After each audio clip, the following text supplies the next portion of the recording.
What's up mga kanomnoms? Hey!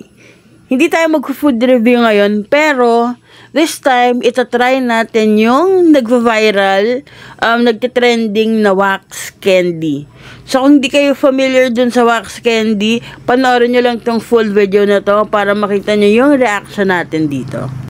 I have the mic set up, so try natin mag-ASMR. Let's go! Nakita ko naman ginagawa ng iba, nilalagay nila sa freezer para mas crunchy daw. So, try din natin yan. What's up mga kanomnoms? Ay, ASMR pala to. ASMR version. What's up mga kanomnoms? Tatry natin yung wax candy. Nilagay natin to sa freezer para mas crunchy. At saka para naupo ko. 79 pesos, 4 pieces.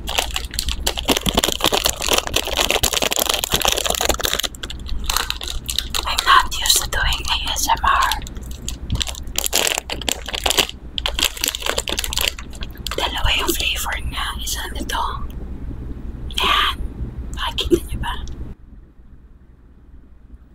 Para siyang corgi bud. Actually, ba't siya ng dog? Okay. Hindi ko alam kung paano ito, pero yung wax, edible wax siya, pero hindi nyo pwedeng iswallow.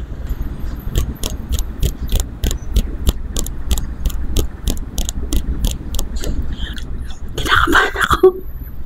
Kasi wax siya. Let's try it. Let's take a bite.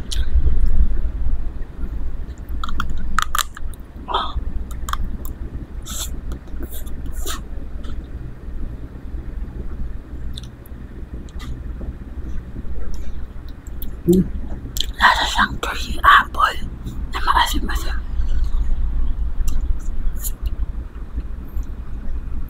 Hindi ko na makagat yung iba. Parang kumain ng wax. Jam yung laman nito sa loob. Masarap yung jam. Let's try the blue one. Parang ka daw kumakain ng kandila. Pero hindi naman. Baka nasobrahan ako sa pag-freeze nito mga kanomnoms, kaya sobrang tigas ng ilalim.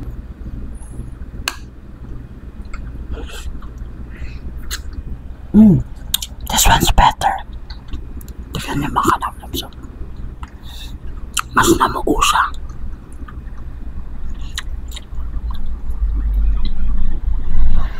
Hindi ko alam kung ano yung taste nito mga kanomnoms, pero it's okay. Medyo sour taste siya. That's it mga kanomnoms. At least we've tried it. May iba na gustong-gusto siya.